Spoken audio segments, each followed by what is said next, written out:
नमस्कार आपण मानक सब मोर टीएमजे ब्रह्म चैनल स्वागत।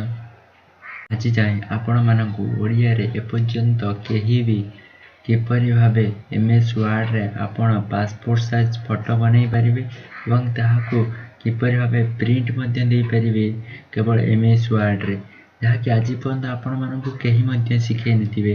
केवल मु आपणक पाखको याको नै कि आसुछि पूरा सहज उपाय कौनसी खर्च करने को आपको पड़ो ना किंबा कौनसी आप आपको पैसा देके इंस्टॉल करने को पड़ो ना केवल सहज उपाय आप करें। चलते मुझे आपको सिखाइबी। देखो प्रथम आप एमएस वर्ड को ओपन करेंगे गोटे ब्लैंक पेज ने ब्लैंक पेज नालापर ये आप देखते रिबन देखते या रिबन होम को न जाए इनसर्ट को जावा इनसर्ट को गलापर देखते पिक्चर उपर क्लिक करेंगे।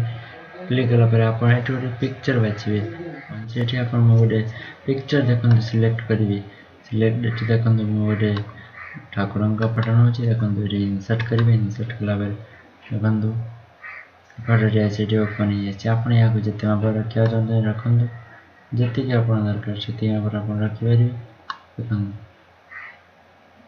देखो आप बुले साइज करेंगे देखो सहज उपाय देखते बुले करदेली आप धर चाहते फोटोटी तले आप सुंदर पेज किपर लगे पारे एक बॉर्डर किपर देवे यहाँ पर क्लिक कर व्यू फॉर्मेट पिक्चर्स इफेक्ट जेकोसी इफेक्ट देखते सुंदर भाव में ये इफेक्ट दे पारे।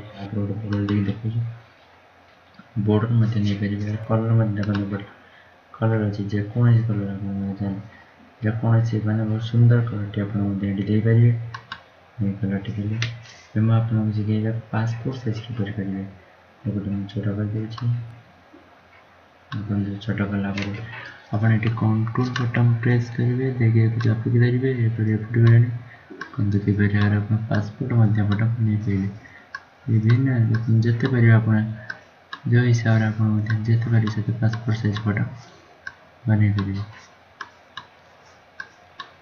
कथा समझ उपाय मैं आपको शिखेदेली आप आगे वीडियो देखिए मोर चैनल को सब्सक्राइब करेंगे और लाइक करेंगे शेयर करेंगे भूल पारे। नमस्कार।